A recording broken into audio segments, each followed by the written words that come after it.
trip on the same ship. So we must push one common intention. It's for a better life in the region. For we woman and we children. That must be the ambition of the Caribbean and the Caribbean and the Caribbean.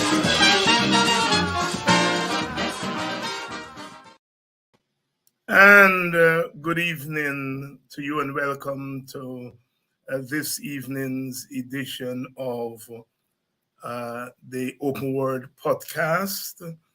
And we continue this week with the series on Guyana's oil with Professor Clive Thomas.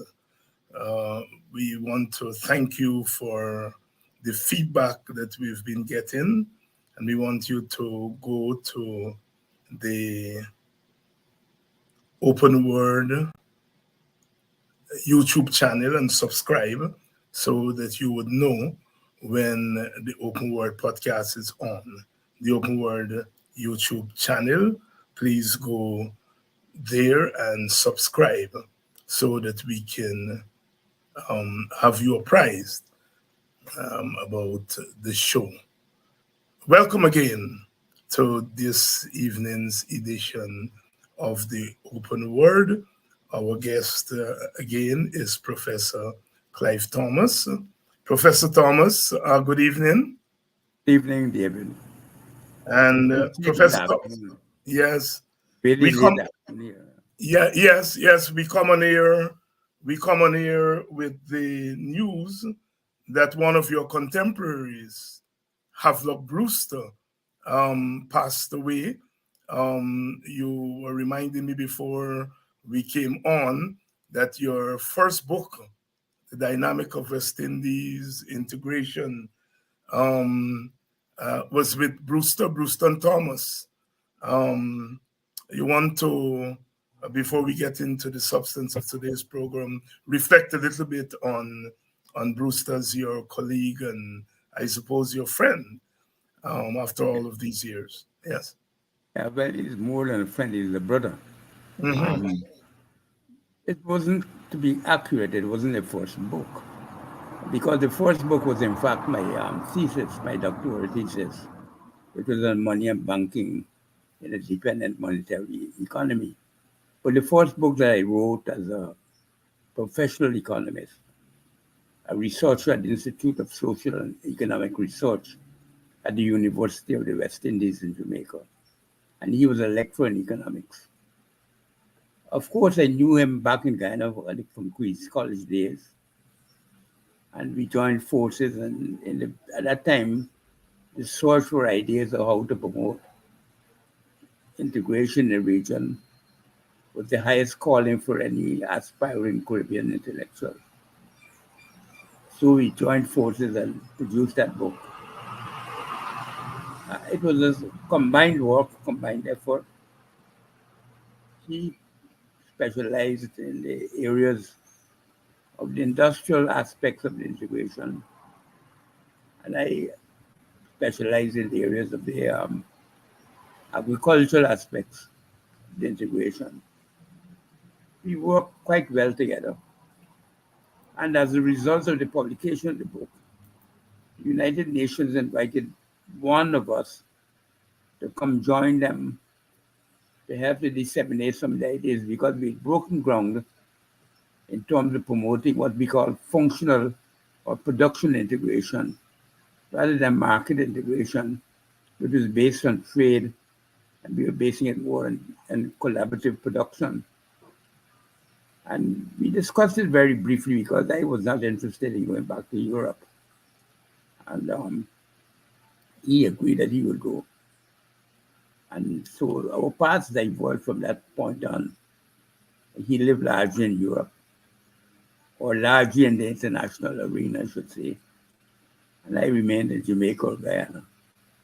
We've come across each other and have joined each other at several important meetings over the years, so our friendship has continued.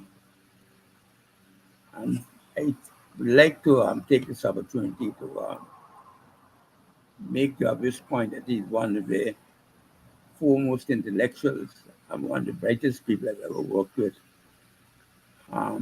So I'm really sad at what has happened.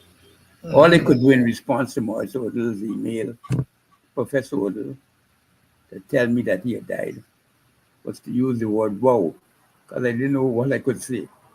He informed myself, Eddie Green, and other people in our circle, mainly Guyanese, about what had happened.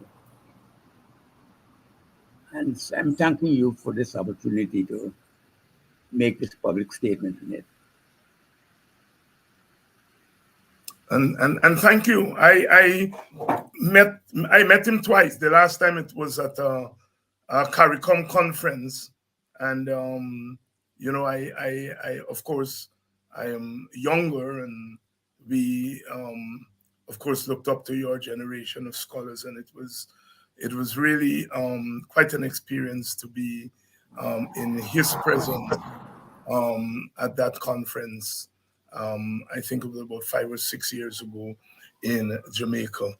Our Caribbean academic and intellectual community certainly has lost a giant, Havelock Brewster.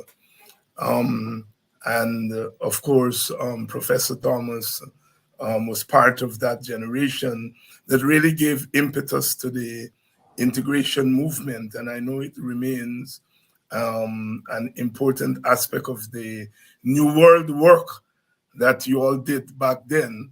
And I noticed some of the younger scholars, even those younger than I am, are looking back at that work. And I know that when they do so, his role would be examined in the way it should. We certainly mourn his loss. Professor, if I may get back to the oil and the oil discussion that we started. Last 2 weeks, we looked at our priorities, and you gave about 6 priorities that we should pursue here in Guyana. And ironically, the last priority we discussed in the last edition had to do with the regionalization and internationalization of Guyana's oil. And you did make mention of the regional aspect and your pioneering role in that, along with people like Brewster and others, Lloyd Best, and so forth. I want us to turn today to a World Bank study, on Guyana's oil. You highlighted in your column 2 studies, one by the IDB, which you covered at length in 2020 and 2021. And then you recently took up this World Bank study. Tell us, first of all, why those studies are important in helping us to frame the discussion around oil here in Guyana. Well, first of all, because they have in fact focused on oil. The IDB study was really, it's in fact called a slippery slope, the fruit of Guyana's oil. And that is a well-documented study, an important study that I look back at quite frequently to get some idea about how the fortunes of the oil industry is seen by the foremost experts with a regional background. That is, by regional, I mean a hemispheric regional background. And then there were recommendations about the way in which we should go forward. The World Bank study, which you mentioned prior to that, is an equally important study, and both of them came out in 2020. I think in terms of depth of coverage, seriousness of analysis, data that is provided. These are exceptional studies. And I don't really feel that any serious person can ignore them. I do not believe a serious scholar of Guyana and its way forward can afford to be ignorant of the contents of those studies. Because that's why I have been pointing out the dangers of what I call the noise and nonsense group. Persons with no depth in terms of analytical understanding of the issues, no testing of their beliefs and ideas, needed in alternative formulations that they might not be accustomed to, and therefore ends up by being almost an echo chamber or creating an intellectual bubble in which things are believed and retransmitted without any critical interaction with them. I think it's unfortunate. I, in fact, had been asked by the PNC by Obi Armstrong. He was doing some lectures or some training for the PNC executive. And he'd asked me to give one lecture on ideas that might help them. And I focused that lecture on trying to urge them that every serious parliamentarian, every serious analyst of the region should at least, or concerned with the country, should at least read the study. I've also written in it, and I'm continuing to write in it. I think it has about 6 columns, which these will be finished in a week or two. I can't remember at what stage they are at this present moment, but they're ongoing now. And that responds to the oil discoveries and the reflection on the country's future development, I think stands out. Stands out because it's the only one that is available. And the persons who are writing or commenting on Guyana's future, I think should at least pay the courtesy, intellectual honesty of being familiar with what is out there. I don't get that sense at all. People repeating bubble information. It reminds me of what is happening in the United States. I see it. With Trump, those people who believe that Trump is still the president and won the election and that Biden is a fraud and all that. They live in a bubble that I can see from here. At least that's how it appears to me. Yeah. And you can never reach them rationally. And the same thing, disinformation. I don't know if the modern media helps it promote it. The disinformation runs rife. And it's almost impossible to persuade people to think otherwise once they form the belief. And most of these beliefs are formed by people who, or promoted by people who do not have any serious regard for the demands of science, demands of producing new knowledge. I think, as I said, a lot of them are like me, middle class, and vanity and things like that, and wanting to be in the news and that sort of thing tends to dominate their outlook and their operations. And then, as a result, I think a lot of what is happening in Guyana is very poorly understood, badly commented on by people who really should not be writing what they're writing. But we have to live with it. And so I think I would like to point out to that study because it stands there to be challenged. I've challenged it. It's significantly deficient. It's deficient in the role that it sees for labor. It's deficient in the role it sees for attacking the poverty issue frontally.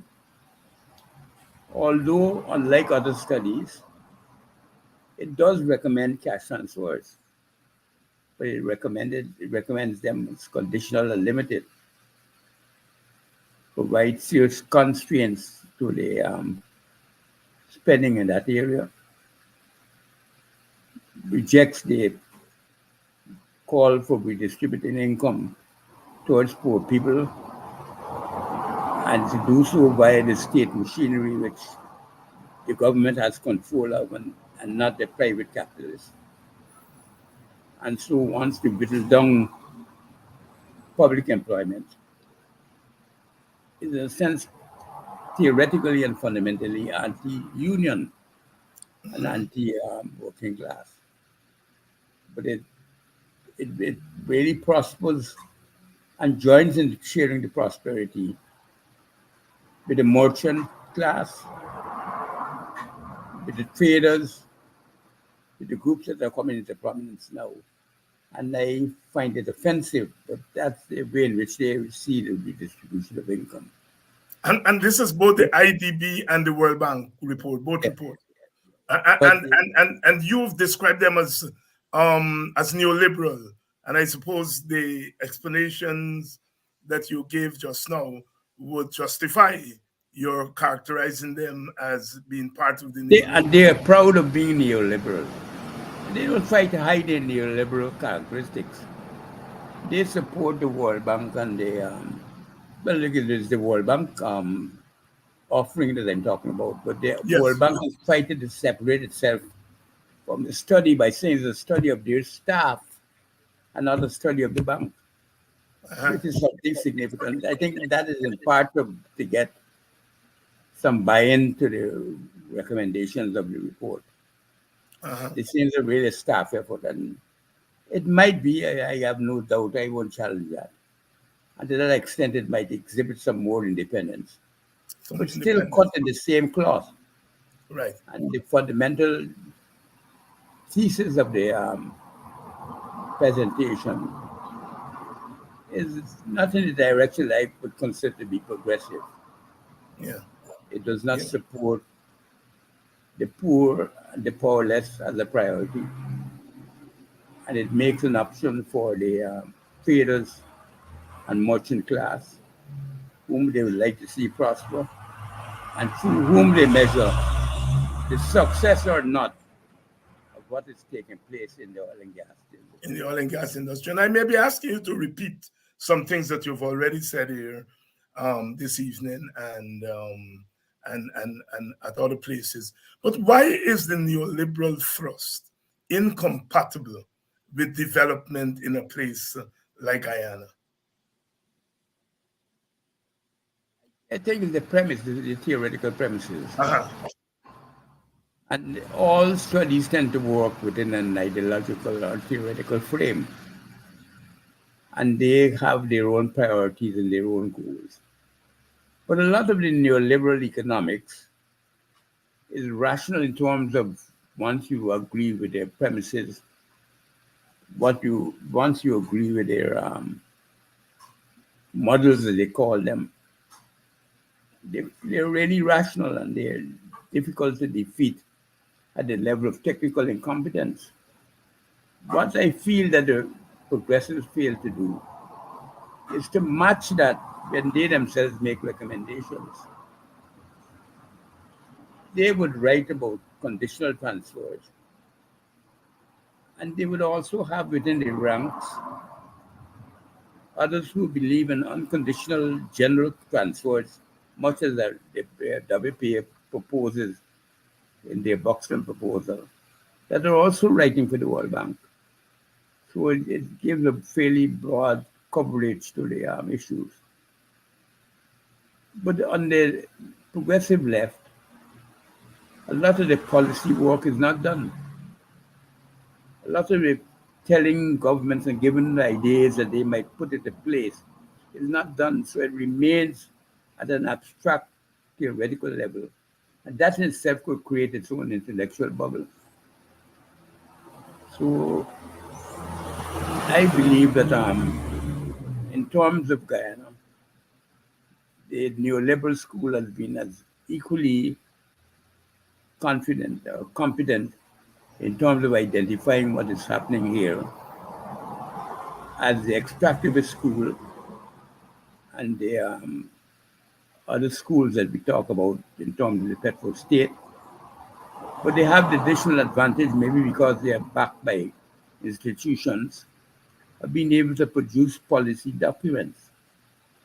And we have very little policy documentation from the left. The governments themselves don't encourage policy formation. They see policy as a challenge to their authority. So a government like the PNCR, as we had it, or the PVC has a very low score in promoting intellectual exchanges. Could you imagine an age of this fantastic development?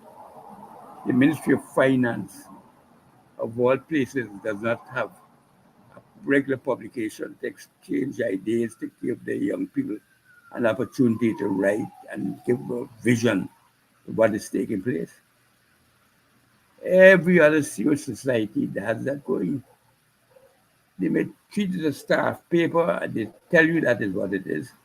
It's not a commitment of the government.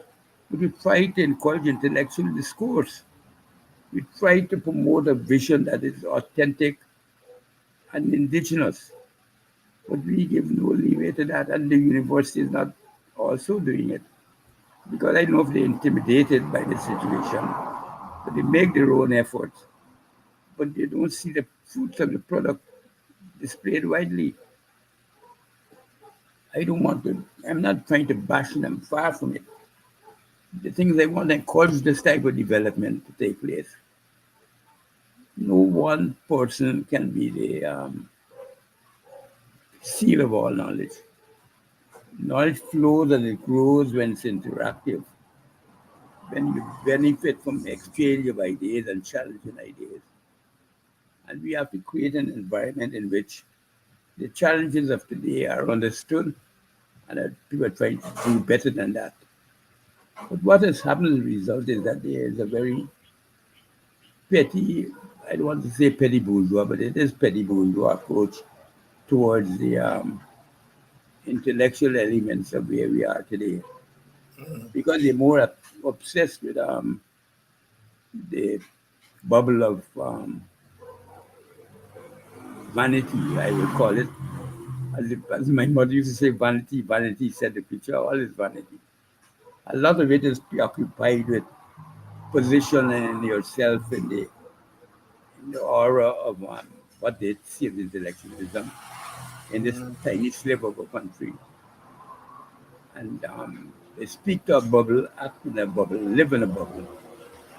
And nothing is left for the next generation. I think there's a better way of seeing and portraying Guyana than driving it to the brink of giving up the oil that it has happened to find. I would never feel that that is a rational outcome. And I wonder the type of mind that could think that that is a possible way to solve this problem by denying it exists. If we have a problem of plenty, I think we can manage that easier than a problem of poverty. So I welcome the fact that we have more resources. The oil has been a happenstance that we have benefited from. So we should be building on the opportunities of that. We should be in praise that we have got actually found it. I want to push the country to the forefront of leadership in how we might be able to tackle these problems. But there's self-immolating implosion of criticism that seems to just want to deny anything Guyanese as almost totally irrational. And from the outside, I find it difficult to see how people could live that way. Anyhow, So, I've been a yeah, little. yeah. Let's go back to the World Bank report. Let's start with one recommendation. What is the first recommendation you would like to highlight that you think is important in that document? First of all, I think people should study it because it's important from 2 points of view. One, it gives an insightful historic analysis of some of the problems we've had in the history of Guyana and the economic evolution of Guyana as a colony, as an independent state, as a member of CARICOM and so forth, and presently. Secondly, it tries to address how we might attend to those problems with all the drawbacks that I spoke about in the way in which they see labor, the way in which they see the working class, the way in which they see employment, and the way and the caution with which they see the movement and development plan. There's an implicit distrust of government, which we know most capital states do have, a strong distrust that government can do good. And this is based on their cynical belief, which you would never state overtly, that the government is just plain incompetent, that they don't have the intellectual resources or capability to follow reasoning, that they get caught. And this intellectual class demonstrates it. I mean, they have little respect for people who are saying the things that you read in the press where they know you can't even explain what government take is. You can't explain the basics of the oil economy. You don't know the factors involved. How can you have faith in people like that? So I think the enterprise of the IDB and the World Bank, these enterprises end up being patronizing. We give them what they want to hear, but we want safeguards.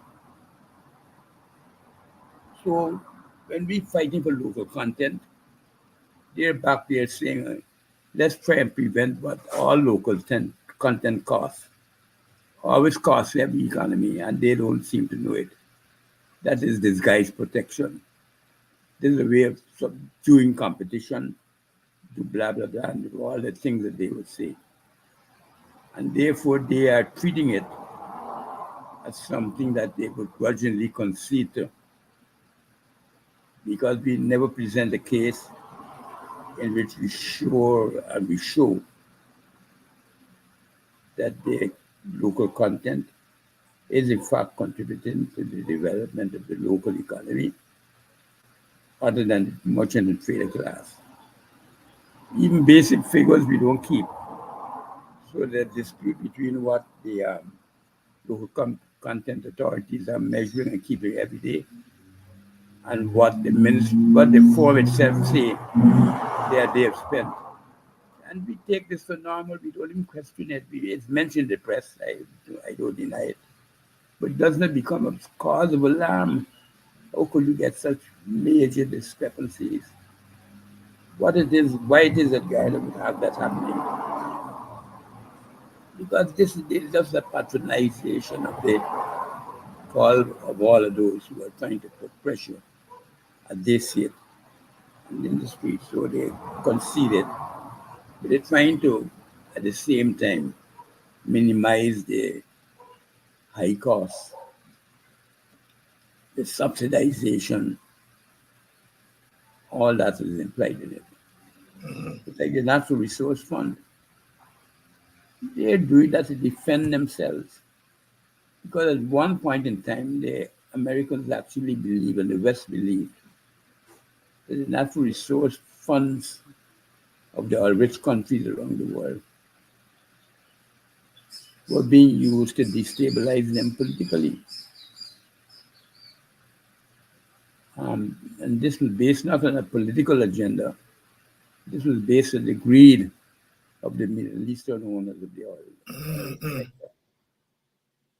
So their effort to contain these natural resource funds, to have them located and quote unquote well regulated, is really an effort to ensure that they don't go outside the boundaries of what they think are permissible. If you remember, this thing that we call offshore financing was something that the British encouraged the West Indian people to do. Your major offshore center. And when the thing started to become a situation in which We were getting offshore capital coming into the region, looking for all sorts of ways to make more money, and some of it, of course, criminal. They used that to turn against us and to impose money laundering regimes that were so severe. And they cut off the flow of that capital. So these things that are happening with a sense of serving the global capitalist system. And we have to see how our economy is sorted in that and try to take responses. And that is why I was glad you raised the question last week about the international alignments. I think that this is an opportunity which Ghana should take right now to participate in the formation, in the promotion of the BRICS. Because I know you did not realize it when I said it, but the BRICS have more people in them than the rest of the world by far. Yeah. Brazil, Russia, India, China, South Africa have more. And there are many members who are many other countries are trying to line up to join. And they bring a different, and they are encouraging them to be varied in political posture, be varied in size, geography, location. I think on the news today, they even mentioned that Saudi Arabia is thinking of joining, which means that they get an entree into the Middle East. Right. You have Argentina in South America. I think we should begin to give a nod as if we are interested, just to be able to set up the idea or the notion that with all this all, we intend to play a more important strategic role in the region and the wider world. And we support the notion of, I think we should, multipolarity. We support a complex, multi-varied world where no one hegemon or two hegemons dominate the world space.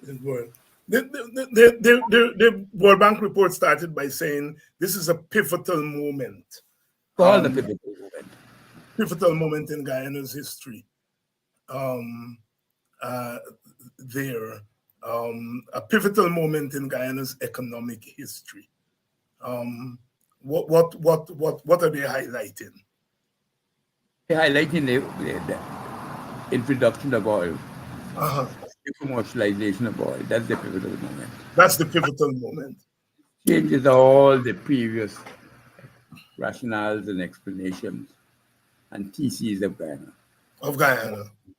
That is basically it. While they, as I said in the left, they talk about the petrostate formation being the newest and fastest growing in the Western Hemisphere.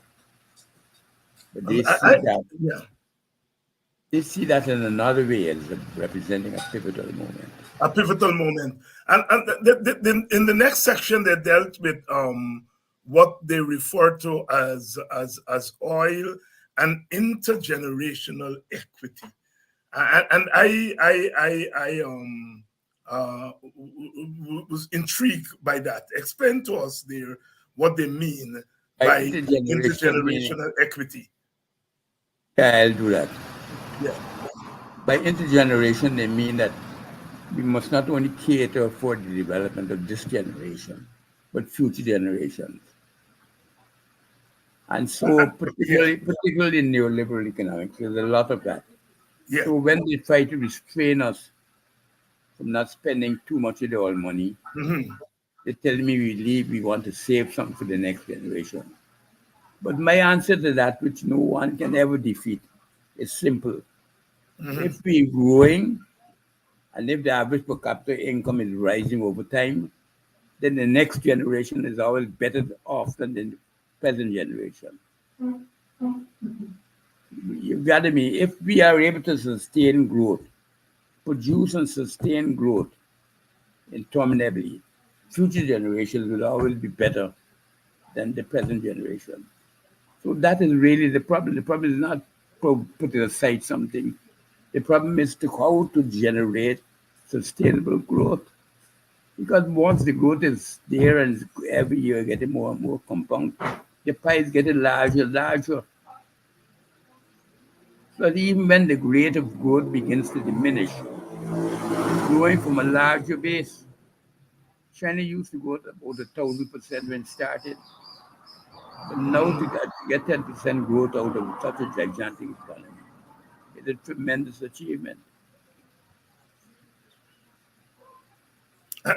And then they went on to talk about the governance and institutions as That is being pivotal.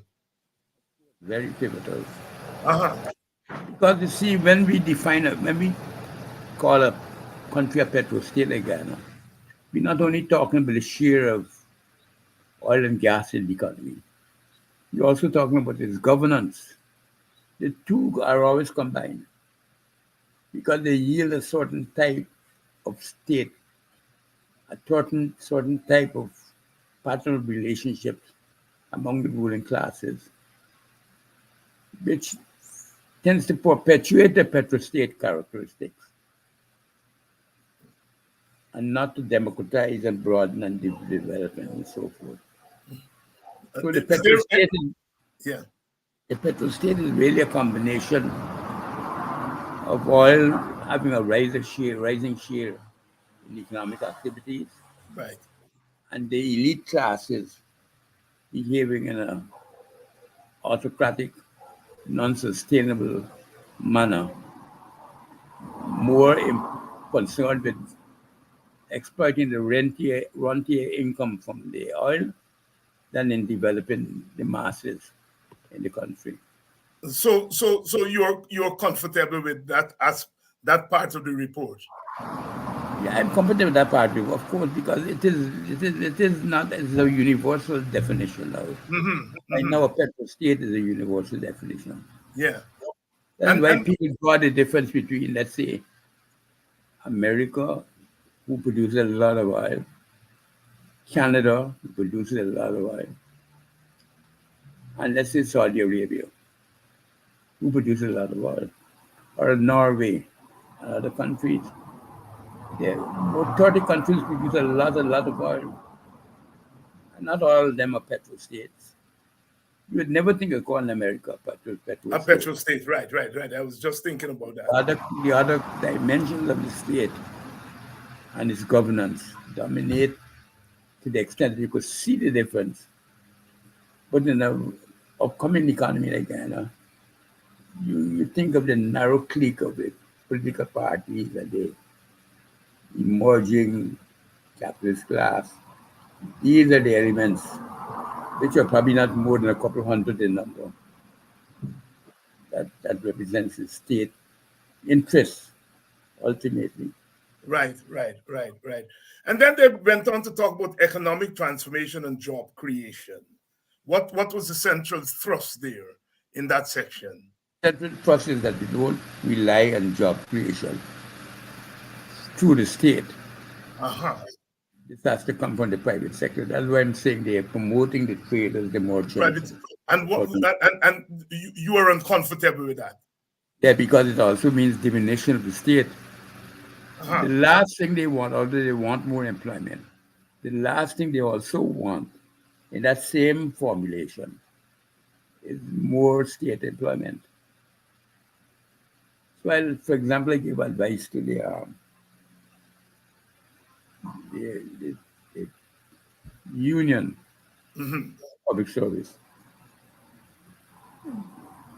They are fundamentally recommending to the government in their TCs not to expand state employment. The first way for the government to do that is to restrain the payment of salaries to public servants.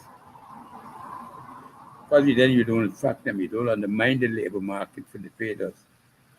You allow them to be able to continue to exploit labor at the cheap market rate because we have to keep down the price in the public sector. So it offers no competition to the trader class, no competition to the trader class. So as a result of that, the preferred area for employment is not government any longer. It has to be the private sector. So the private sector. They're creating what they want. Yeah. Yeah, but and then they go on to talk about human capital development and sustainable poverty reduction. Is there a contradiction there? Human capital development and sustainable poverty reduction. How you do that within the context of the neoliberal thrust?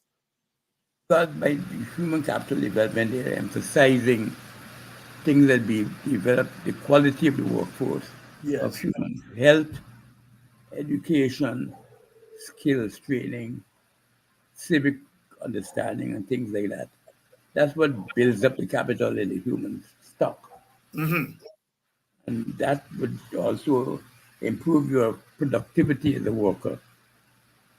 And therefore, whenever you get employment, your ability to be employed, or they're wanting you as an employee, rises because you have more skills, you live longer, you live healthier, you don't be absent from your job regularly, and you're more educated. Right, right. And they're saying that that will lead to poverty reduction. Do you agree with that? I do agree, because that is why we, in the call for the Buxton proposal, do not reduce the spending on the traditional human capital development in either education or health. Mm-hmm. That is why we limited it to 10%, because the idea is that we still need a better trained labor force, a better trained citizen of Guyana. So we have to keep spending in those areas to do that. But we also know that we can do some of that through the effort to reduce poverty, because the people whose poverty are being reduced, they themselves want to be better educated. They might even invest some of their own income in training as a carpenter or the plumber or something, some trade school. So education is something that will drive people to the level where they feel it can be of service to them. And in many instances, you have to pay something for that. But the free education of the schools and so on will all be part of the budget, because that is important. Yeah. And then finally, they talk about sustainable and inclusive development. Explain that term for us, inclusive development. Inclusive development means that development is not confined to one sector or one part of the country, that it covers as wide as possible all interests, all peoples in the participation of the development of the country. It's a catch-all term which is very popular in economics, and it's a way in which we try to avoid any criticism that we are being narrow and secular. So we use the phrase inclusive, development must be inclusive. We must satisfy the gender requirements, we must satisfy the age requirements, we must satisfy the health requirements in terms of disability. We must satisfy all of these developments, because we're trying to treat people as people. Right, right. And for a And not place to, like Guyana, what would that inclusive development looks like? I mean, I'm assuming that there may be variations from country to country. yeah, there are considerable variations. Like, for example, the one that stands out in Guyana is spatial inclusiveness. Uh-huh. A lot of our community, particularly the hinterland communities, are geographically isolated. By geographically isolated, I mean it could take 3, 4 days to get to some places by a little paddle boat going up the river. You know, that has actually been the case in terms of people who have had to conduct surveys to get from one village to another to count the people. This extremely expensive exercise. It would take millions of US dollars to do a labor survey of Guyana, something that might be done in another country far more cheap, because you have the phone and you have the internet. Some of our communities are so isolated that access to them is physically arduous and costly and difficult. So you have to treat the country not only as a place on the map, but the place itself that is scattered and peppered with thousands of settlements of people that you have some of the other to integrate. Because in Guyana we call, take for example in the parliamentary elections, we call an enumeration district between 100 and 120 households. In some parts of the region, in parts of the country, you have to do a lot of traveling to get 100 to 120 households. From one ED in Georgetown, it may be easy. But in some of the hinterland communities, that's a difficult operation. So when we talk about inclusivity, it means we have to recognize that we have a spatial dispersal of the population. It's also small, so you have to go far to find 10 people or 5 households living in some particular community. Mm-hmm. So that's an extreme example, maybe. But an example of any. Professor Clive Thomas here, reviewing the World Bank report, assessing what they call a pivotal moment in Guyana's economic history. Professor has mixed review of the study, but feels that it is an important study that anyone who wants to participate in the discourse on oil in Guyana should read. Professor Thomas, is that an accurate conclusion? That's the World Bank and the IDB study. Yeah. Because, for example, all the discussion and arguments about cost, the IDB tried to deal with that. They have data there that I couldn't find anywhere else. And you other place would have better data would be ExxonMobil. Because they would answer queries that they posed to them, rather than if I posed it. Mm-hmm. They might ignore the letter. So they have pretty good data inside this stuff. So we get, for example, a breakdown of the structure of costs in the production of oil that you can use. And the other thing about the IDB study, as well as the SCD from the World Bank, is that they're rich in detail. You know, for the SCD, they've undertaken a modeling of the behavior of employment between, I think, 2000 and 2017, based on the data that we have from surveys in Guyana. And based on some new model they developed that they're using in other parts of the world that allows them to extrapolate the intervening data. And that remains the single most important study, the only study I've ever seen in Guyana that tries to map the growth of the economy in times of boom and the absence of any employment growth.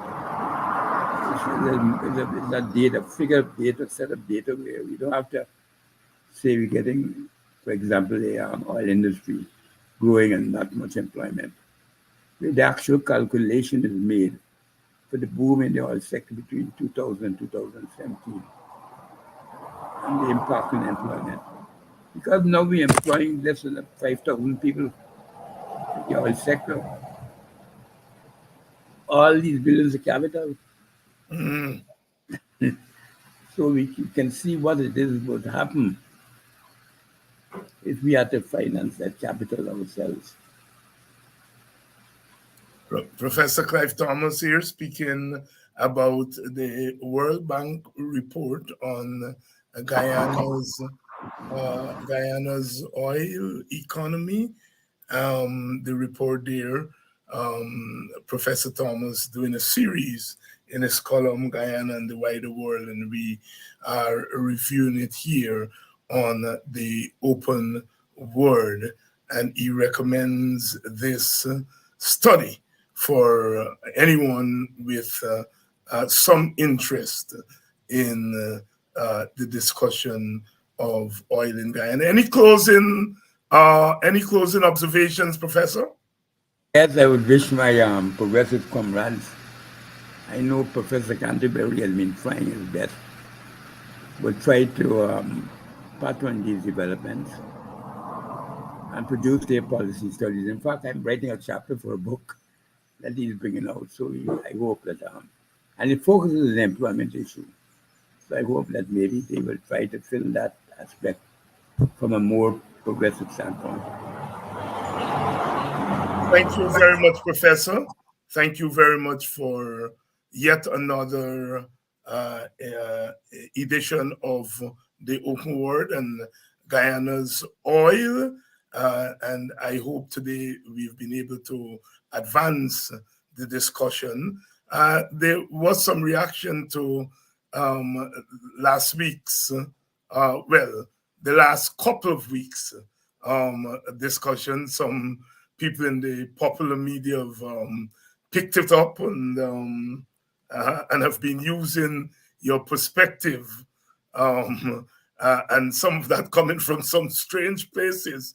In fact, one commentator, I'm not going to use his name here, on Monday was bemoaning the fact that what he called your absence of class analysis, and then on Thursday, having looked at this edition of your last two editions of the Open Word, think it's the best class analysis he has heard. That is life. I thought I would be trained some of those contradictions earlier. Passion diversion. Yes. But the point is that people are paying attention, and it's good that we have another perspective out there. And I think it can only help the discourse and help Guyana push forward, because that's my concern, to help Guyana. Yes, so help Guyana. So Professor Thomas, thank you very much for coming on, and see you next week. You, David. And Professor Clive Thomas there giving us another edition of Guyana's oil. More and more, because there was that I think it was the IRI poll that showed a minority of Guyanese being interested in oil. I remember Professor Clive Thomas saying we have to take that with a pinch of salt. But I have found that more and more people are becoming interested in the oil and gas discourse, and we want to contribute to that. So thank you all very much. Please subscribe. Go and subscribe to our YouTube page, The Open Word with Dr. David Hinds. Subscribe to our page so that you can be alerted when a new edition of Open Word is uploaded. And the Open Word used to be a new sheet of the WPA back in the day, in the 1970s and the 80s. I think we published it right up until the 90s. And I remember Professor Clive Thomas had a regular column called, I think is Economics and You or some, but it was a column on economics. And so we continue that tradition, and I hope that we've been able to clarify some things for you. Until the next time, as usual, our watchword here on this program is love. Love. One race from the same place that make the same trip on the same ship. So we must push one common intention. It's for a better life in the region, for we woman and we children.